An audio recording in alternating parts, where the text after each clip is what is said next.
दिखने में सुंदर नहीं थी, लेकिन अमीर बाप की बेटी सृष्टि पर उसकी माँ जान छिड़कती। मेरी बेटी कितनी प्यारी है, भगवान सबको सृष्टि जैसी बेटी दे। सृष्टि धीरे धीरे बड़ी होती। एक दिन सृष्टि की सहेली कहती है, तू दिखने में कितनी अजीब सी है, लेकिन मैं जानती हूँ हम सब में सबसे अच्छी शादी तो तेरे पापा अमीर जो हैं। और बता नहीं सकते यार, दहेज तो हर कोई देता है, ये क्या ज्यादा ले जाएगी अपने पति के लिए? अरे बड़े शहर में कोठी है इसके पापा की। अरे पापा की है ना, कौन सी इसकी है? इसकी होती तब तो कोई भी लड़का इससे शादी कर लेता। पापा की मतलब पापा की है तो मेरी ही है ना। किस तेरी तो तब होगी ना जब तेरा भाई ना हो। वैसे भी शादी के बाद सारी प्रॉपर्टी भाई के नाम होती है।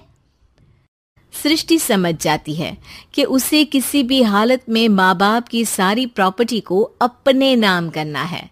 लेकिन एक दिन सृष्टि का भाई शीनू कहता है, बहन क्या कर रही है?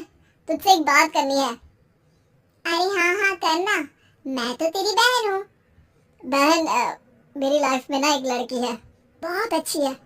मैं सोच रहा हूँ माँ और पापा से बात करूँ शादी के लिए। सृष्टि को समझ में आ जाता है कि भाई की शादी होते ही भाभी उसे एक दिन भी घर में बर्दाश्त नहीं करेगी। बताना कौन है वो? यार वो बहुत अच्छी लड़की है, पढ़ी लिखी है, मेरे साथ जॉब भी करती है। बस एक प्रॉब्लम है। हाँ प्रॉब्लम? क्या प्रॉब्लम है भाई? यार वो शादीशुदा है, लेकिन उसके पति ने उसे सिर्फ इसलिए छोड़ दिया क्योंकि उसके माँ बाप दहेज नहीं दे पाए। सृष्टि ये सुनकर न जाने क्यों खुश हो जाती है। अरे भाई तो क्या हुआ, लड़की तुझे तो पसंद है ना। शीनू को लगता है कि बहन उसे समझ रही है।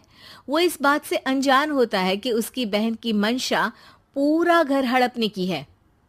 सृष्टि अपनी माँ से कहती है, मम्मी मुझे तो बहुत चिंता है। पता है शीनू क्या कर रहा है? अरे क्या कर रहा है? वो तो काम पर जाता है और वापस घर आता है। नहीं ना माँ, वो यही तो नहीं कर रहा, बाकी सब कर रहा है।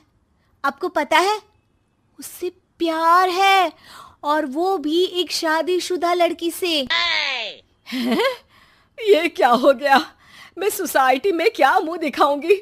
अरे तेरे पापा तो यही कहेंगे कि मैंने ही उसे बिगाड़ दिया है।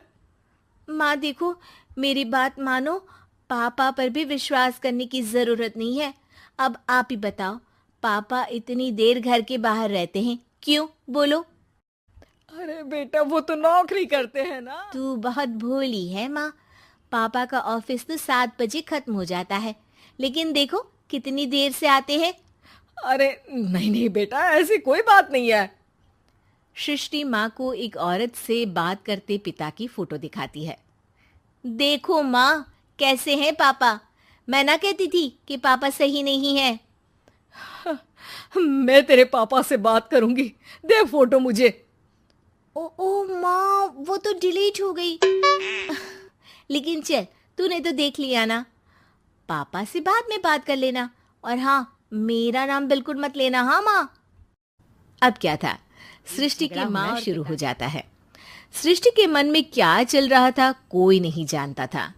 एक दिन, माँ सृष्टि के लिए एक लड़का देखा है, वो लोग शाम को उसे देखने आने वाले हैं। और हाँ माँ, एक खुशखबरी, मैं और पापा मिलकर एक नया बिजनेस ट्राई कर रहे हैं। शाम को लड़का आता है। सांवले को तो बिल्कुल भी पसंद नहीं आता। लड़की की माँ कहती है, लड़की का चेहरा तो कोई खास नहीं, लेकिन अगर मेरे बेटे को आप लोग सेटल कर दें तो मैं उसकी शादी आपकी बेटी से करवा दूं। सृष्टि को लड़का बिल्कुल पसंद नहीं था। उसे भाई लड़के वालों के जाने के बाद कहती है, माँ देखा शीनू मेरे लिए कैसा लड़का लेकर आया, न दिखाने लायक न सुनने लायक, सेटल भी नहीं, वो भी हम करे। अरे माँ मैं जानती हूँ ये मेरी शादी किसी भी घर में क्यों करवाना चाहता है। अरे कैसी बात कर रही है बहन? तूने तो देखा ना, लड़के को मैंने ही मना कर दिया तुझसे शादी के लिए। जिसने लड़का बताया था उसने उसकी बहुत तारीफ की थी। बात आई गई हो जाती है, लेकिन सृष्टि का मन शांत नहीं होता। क्या करूं, कुछ समझ में नहीं आ रहा। मेरी शादी हो गई तो ये लोग पूरी प्रॉपर्टी शीनू के नाम कर देंगे, मेरे हाथ तो कुछ लगेगा ही नहीं। तभी सृष्टि को आइडिया आता है। वो किसी वकील को फोन करती है। जी देखिए, अगर आपके मम्मी पापा का तलाक हो जाता है तो आपके पिता की आधी प्रॉपर्टी आपकी माँ के नाम हो जाएगी, फिर उसे वो किसी को भी दे सकती है। सृष्टि अब माँ को बेटे के खिलाफ भरती है। माँ, शीनू पर नजर रखा करो, वो जिस लड़की के प्यार में है ना वो शादीशुदा है। यहाँ आएगी, सारा पैसा, रुपया, जमीन, जायदाद सब हड़प लेगी। पापा का भी हाल तुमसे छुपा नहीं है। ऐसा ना हो कि मैं और आप एक दिन सड़क पर भीख मांगे। हे भगवान, मैं तो जीते जी मर जाऊंगी अगर ऐसा हो गया तो। ऐसा हो गया नहीं माँ, ऐसा ही होगा। अभी समय है, आगे का सोच लो।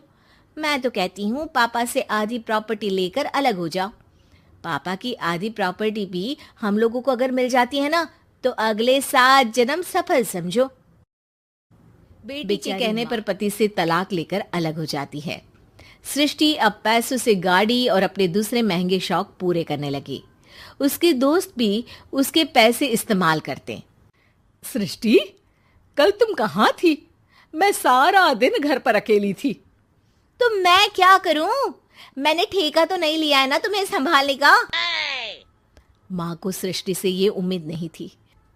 वो बैठकर रोने लगती है। वहीं उसका पति यानी कि सृष्टि के पिता आ जाते हैं।